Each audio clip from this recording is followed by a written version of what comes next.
Hey, this is Great Zach Tate. Thanks for tuning in.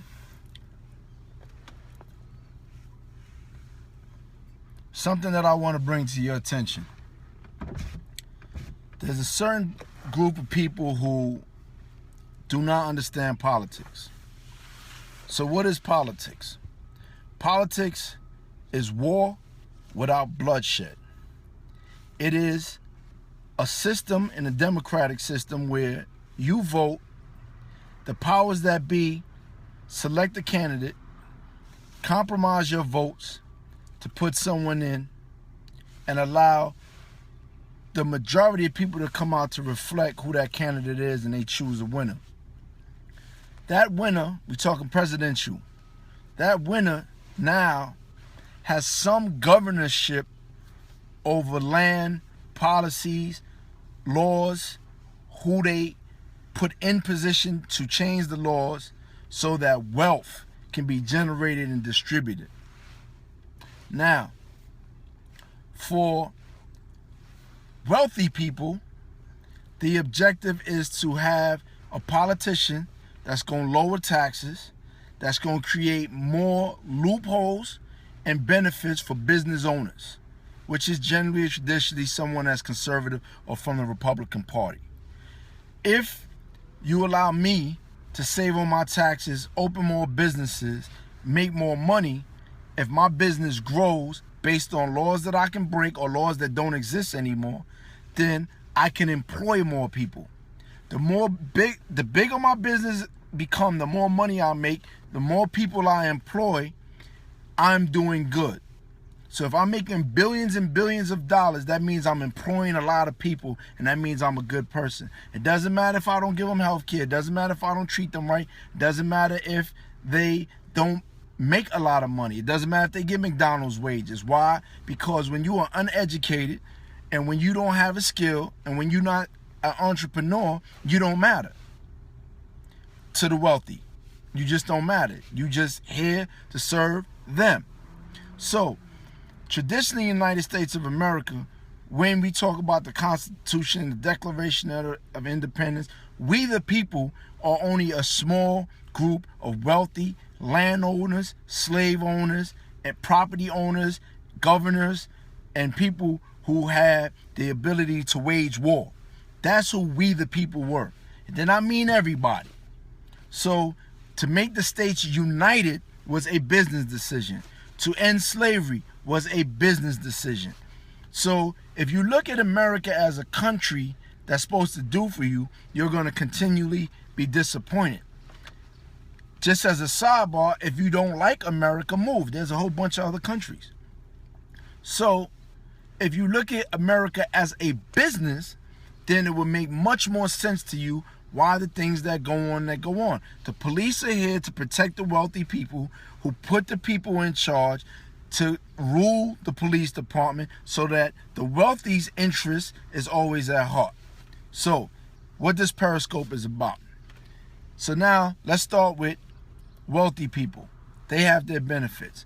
Now let's talk about white people in America. White people historically were a small group of people who learned to dominate a large group of people and maintain that power. Their privilege, not the color of their skin, but their privilege based on their wealth and ability to go to war and kill you, gave them the power to be able to take what they wanted in this world.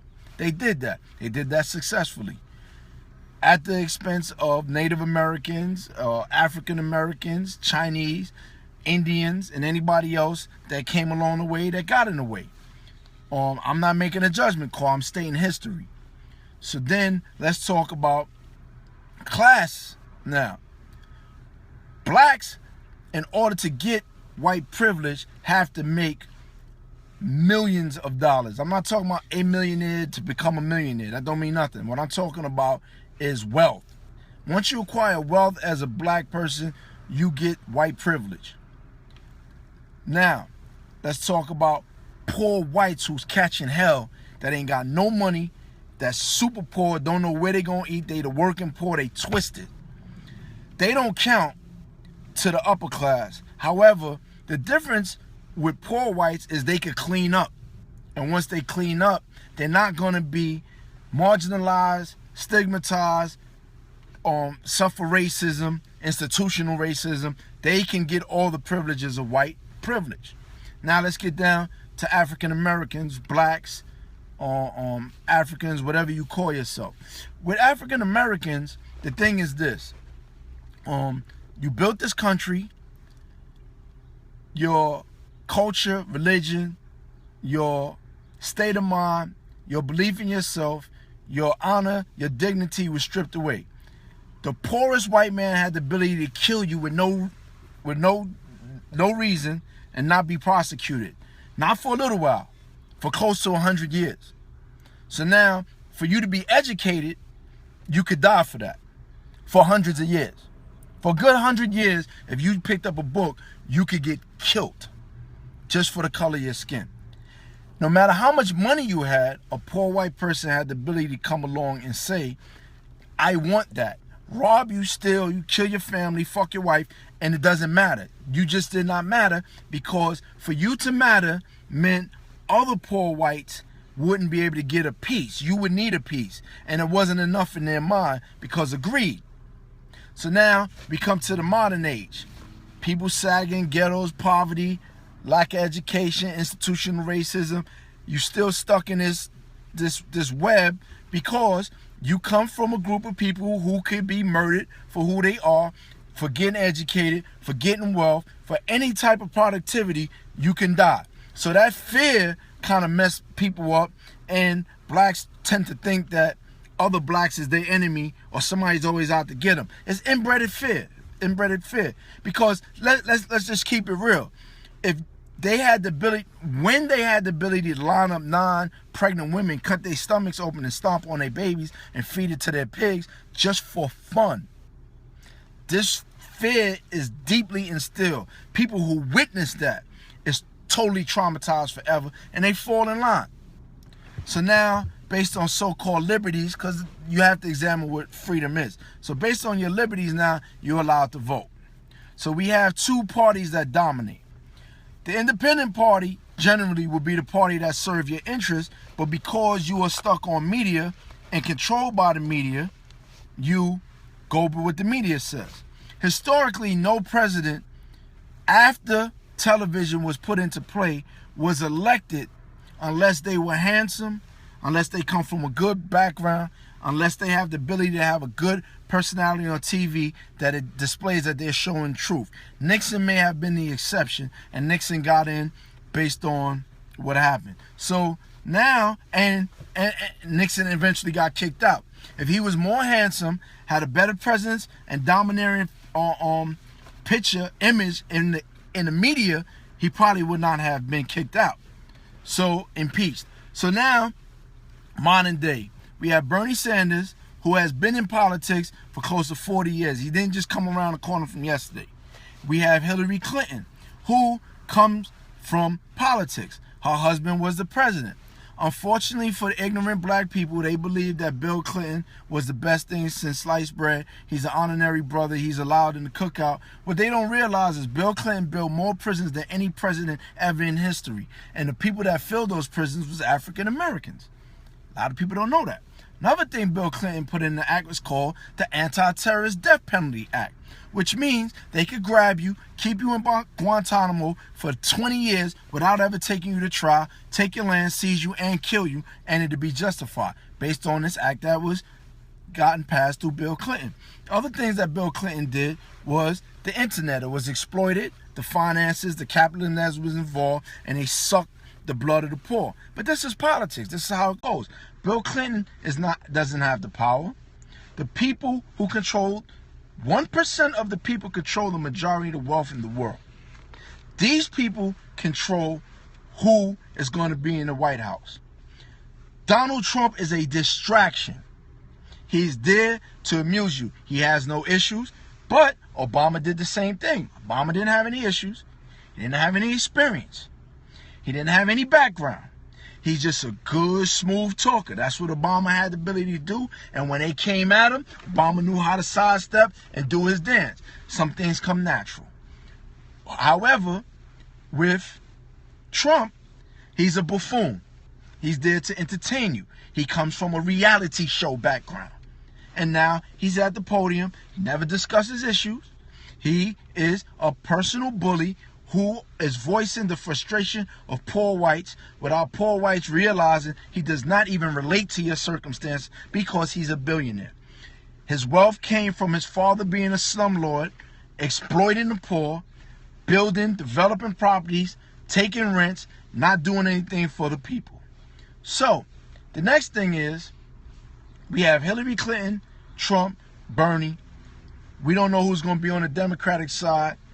Look like Ted Cruz is in the background so that when Trump self-destructs, Ted Cruz will come up, seem that he's weak. He's not going to get the Latin vote because he's talking about keeping people out of Mexico and he comes from a Latin background. You can't flip on your own people. This leads us to Hillary, which y'all think is Bill getting back in the White House, and the Clinton is that we're going to party and do our thing. Fine. What you need to know is this. Politics is war without bloodshed. When you vote, make sure that person has the same interests you have. If they do not represent you and your interests, what the hell are you doing voting for them? So you feel it's election day, oh, I got to vote for somebody because it's good conversation. Every vote you cast, you are giving that person power to dictate over you. The only people that you should allow to dictate over you is people that have your interests at heart. You should go to bed rested well knowing that this person is going to represent my interests because they're working for me. If that person ain't working for you, save your vote. Stop playing games. Stop feeding to the hype in the media. Know what you're doing. Because politics is dictating over your life. Yeah, I'm going to vote for Trump. You black, you poor, you ain't never had nothing in this world. Yeah, I'm going to vote for Trump. He has no understanding of your interests. Hillary Clinton looks down on you. She's from an upper class. She's privileged. She's going to say what she got to say to get them votes. But at the end of the day, your interest is not there. Bernie, he is a politician. That's what y'all forget about Obama. Now, let me say this about Obama. I personally did not support the man. However, he would have got my vote because I know what it is as a black man to catch hell just because you black, and I'm going to support my brother because I don't hate my people. However, if we look at it politically, as a patriot, I have the right to criticize my government. So, Obama was weak because every single political candidate who was in the White House had to address race issues in America. He did not. Never. He just made speeches. He never dropped down on the ground in the middle of a riot. He could have landed a helicopter. It would have been over. In Baltimore, a few miles from the White House, he would have drove through there. Them brothers would have stopped everything, and they would have understood that he has our interests at heart. On the race issue, he dropped the ball. Everything else, he showed his ass. He did his thing. Nobody could take that away from him. He did his thing, and as somebody who didn't support him, I'm telling y'all, Obama did his thing. Michelle should be in politics because she would get more done. If we really want to fix things, we do need a woman, but I don't think Hillary is it. So, once again, I got a phone call, pardon me. Politics is war without bloodshed. Make sure that candidate represents your interests. Have a good day. Thanks for tuning in. Had to get that off my chest because some of y'all don't know why y'all doing what y'all doing, so I'm hoping I'm helped.